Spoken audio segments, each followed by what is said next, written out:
All right, everybody, this is Nash here, and I'm ready to talk some Texas Longhorn football with y'all. And the season is here. The 2024 Texas Longhorns are about to play this time tomorrow. I will hopefully be just now getting home, cutting up that every play as quick as I can, and getting that out to y'all. I'll have that for y'all as soon as possible tomorrow. Know that.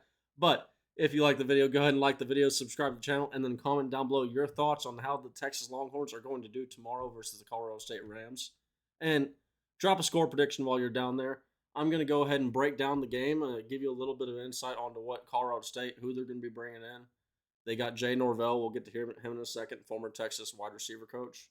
So, again, I'm just going to be previewing the game here, give you a little bit of prediction, and then, if you see this video, I'm probably already live, or I was live last night. Go check that out. But again, we're going to go through that, and yeah, hope you all enjoyed the video. And as always, hook 'em. Let's get right on to it. All right, so now, like I said, we got. Hold on, sneeze is coming up right now. All right, I'm gonna leave that in there. But now that we got that out of the way, here we go. Like I said, you got Jay Norvell. He's coming back to Austin, Texas. Used to be a wide receiver coach under Charlie Strong. He then left 2017 and took over the Nevada Wolfpack. 3-9, as you can see. He took them up to 8-5. Then they kind of stayed an 8-7-1 team underneath him. That's for Nevada. That's a respectable, that's respectable right there. Uh, you're not asking of the world for from Jay Norvell, and he gave them probably what they expected. Gets hired at Colorado State to kind of do the same thing, and you see a little bit of a trend upward under Jay Norvell in the second year at Colorado State. Maybe they're able to get that done in the third year. Who knows? We'll see. Uh, this is the depth chart going in to the Colorado State game. And this here is from Our Lads Football. They're pretty accurate. Sometimes one or two things will be off, especially early in the season. So nothing concrete is going to be out. But that being said, a couple names that you need to pay attention to. Torrey Horton, we're going to get to him right after this.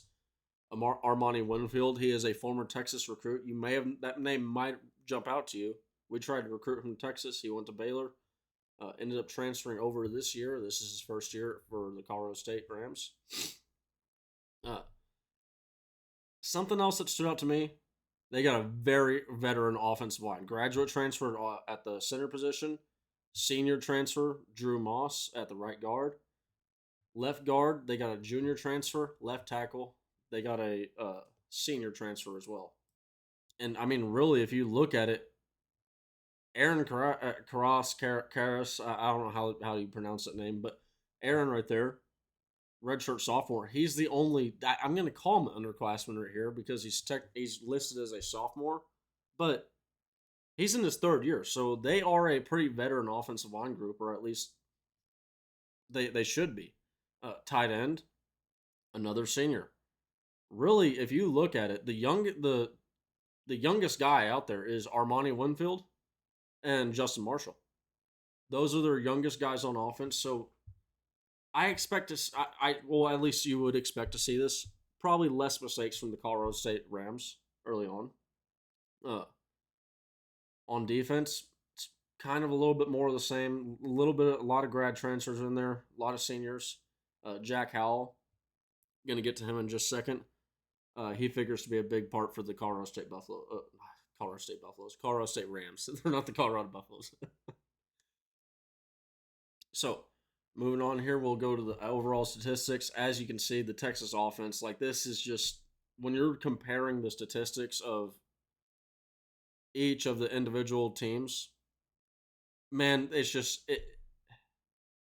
is a situation where if Texas is playing a close game versus Colorado State, there's probably some issues that will rear their ugly head later on down the road. So this is definitely a game where, I mean, the stats just they say everything that it needs to be said.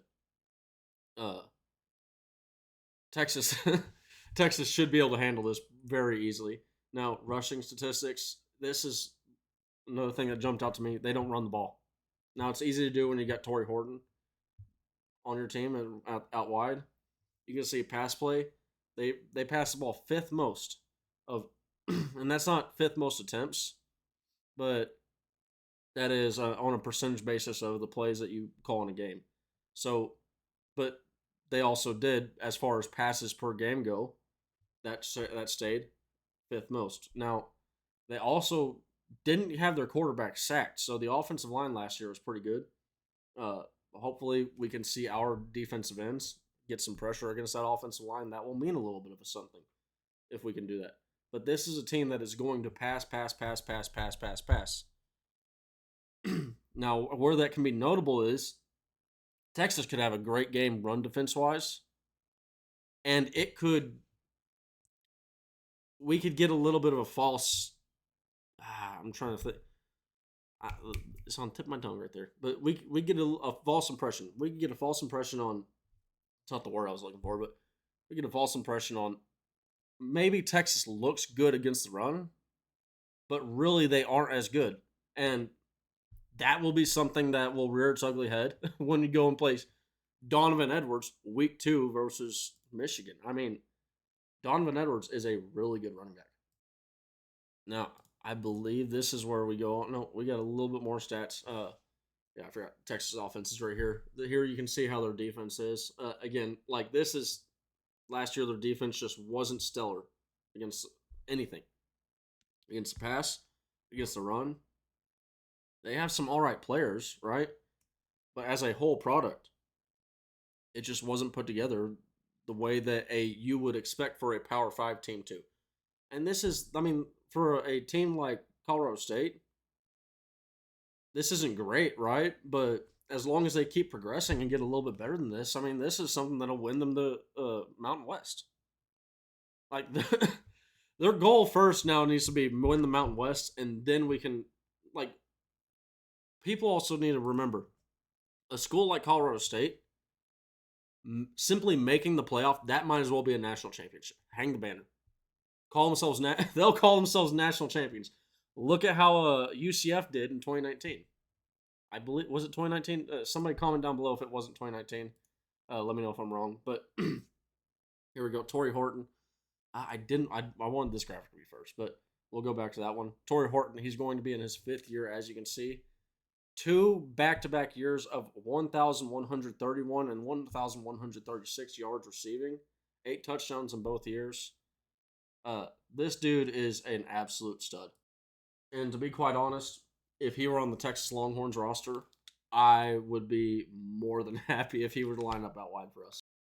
But so going on to that page that I just showed you, and to kind of prove why, he is the 4th highest returning receiver in all of college football as far as yards per game goes. Those are a list of wide receivers that either went undrafted or went drafted in the NFL draft. And I'm going to give you a hint. All of them went drafted. These dudes are, and you look at this, okay? Marvin Harrison, 1st round draft. Brian Thomas Jr., 1st round draft. Xavier Legette. If he wasn't 1st round, it was like 33. Troy Franklin, that was in the hundreds, right? But just like in the top of the 4th round, I'm going to say either top 4th, late 3rd. McMillan, I want to say was in the top 3 rounds. Rome Odunze, 1st round. Malik Neighbors, 1st round. Malik Washington, not a damn clue. Not a clue where that one went. But the point goes is this is a wide receiver that first off, he could have gone to the NFL draft if he wanted to. But him coming back, this is a guy that should hear his name called next year. It'll go down a little bit. I don't want to get too deep into the weeds on NFL draft and the age and all that stuff, but I just wanted to go ahead and say this is a very talented wide receiver, and it will be a great test for Manny Muhammad, or Malik Muhammad, his nickname's Manny, or Jahdae Barron. Really, or any of the defensive backs that are tasked with covering him. This will be a huge test for the Texas Longhorn defense. Now, there we go. Moving on. Jack Howell. I mentioned where we get to him. This dude, he's just like, the reason why I want to show you these stats, these are his tackling stats. Sure tackler. About as sure as a tackler as you're going to find. A 10.2 missed tackle percentage. That is That's pretty good. And then if you look at it, I'm just gonna go off top of my head. No, I'm not. I'm gonna actually do the math here.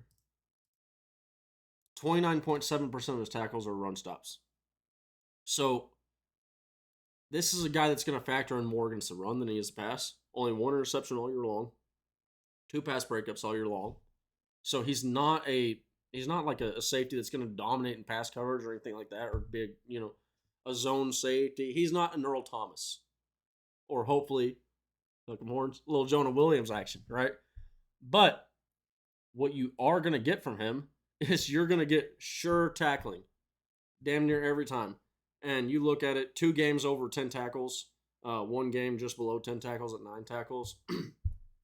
And really, I mean, this is the other thing. 1/3 of his misses came in 1 game, where he had 2 tackles, 5 assists, 4 missed tackles. That is easily his worst game that he had. He had another bad game as far as tackling goes, but man, Jack Howell, this is a guy that he's going to test he's really going to try and limit the amount of explosive plays that occur on against this Texas or against the Colorado State defense. So Jack Howell, he's more of like a if you know what, this is actually, I think this is a really good analogy for him. He's like a lost theft prevention, right? Like the theft has already happened. It's already happened, but we're just going to prevent it just a little bit, right? He's like the guy in Best Buy, you know, goes, okay, we're just going to stop you at the door, move on, right?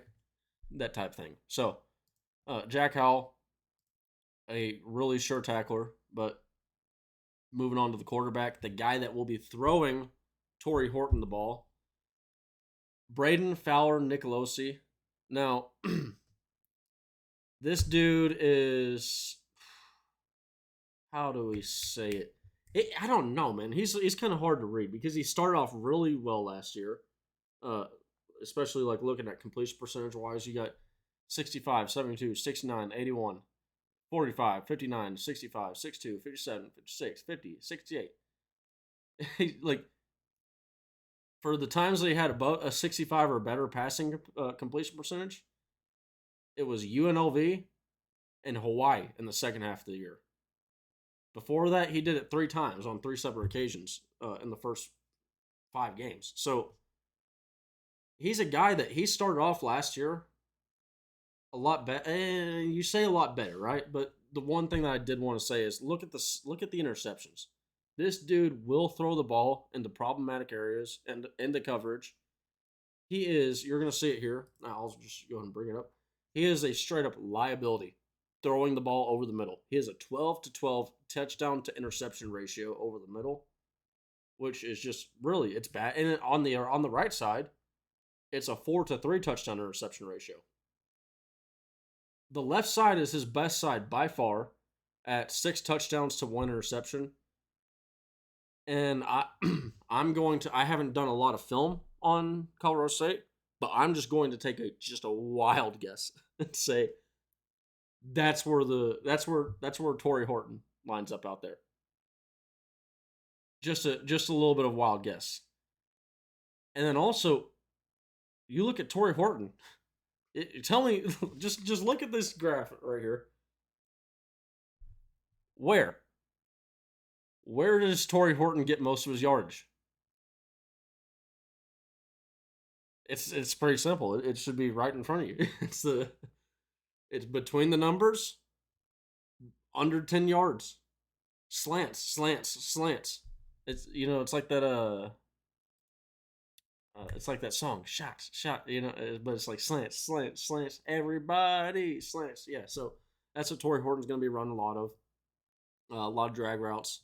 They're just going to try and get the ball, but I'm dubious of how much Colorado State is going to be able to do against Texas. Yeah, and so here we get into the we'll get into the predictions, and I meant to say this earlier, but whoops. Well, well, there's the predictions. Look, I'm rusty. Okay, I'm getting back in the swing of things. All right. So you got the weather.